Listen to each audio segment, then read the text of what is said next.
ময়মনসিংহের ভালুকা উপজেলাকে পরিচ্ছন্ন রাখতে নবনির্বাচিত সংসদ সদস্য ফখর উদ্দিন আহমেদ বাচ্চুর নির্দেশে তার নির্বাচনী ব্যানার পোস্টার অপসারণ শুরু হয়েছে। আজ দুপুরে উপজেলা ও পৌর বিএনপি এবং অঙ্গ সহযোগী সংগঠনের নেতাকর্মীরা বিভিন্ন সড়ক ও গুরুত্বপূর্ণ স্থান থেকে ব্যানার পোস্টার সরিয়ে নেন। দলীয় নেতারা জানান, এমপির নির্দেশনা অনুযায়ী পর্যায়ক্রমে উপজেলার সব ব্যানার পোস্টার অপসারণ করা হবে।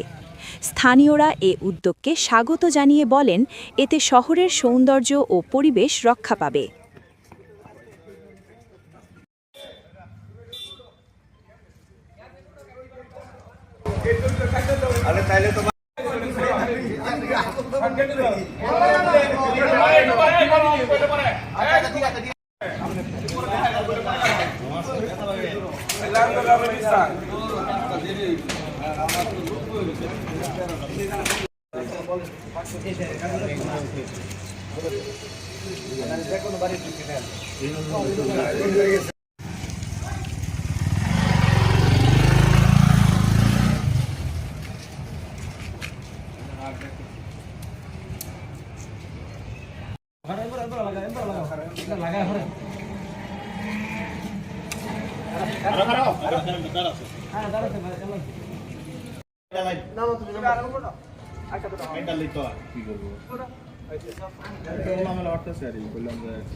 কেসি রাখুন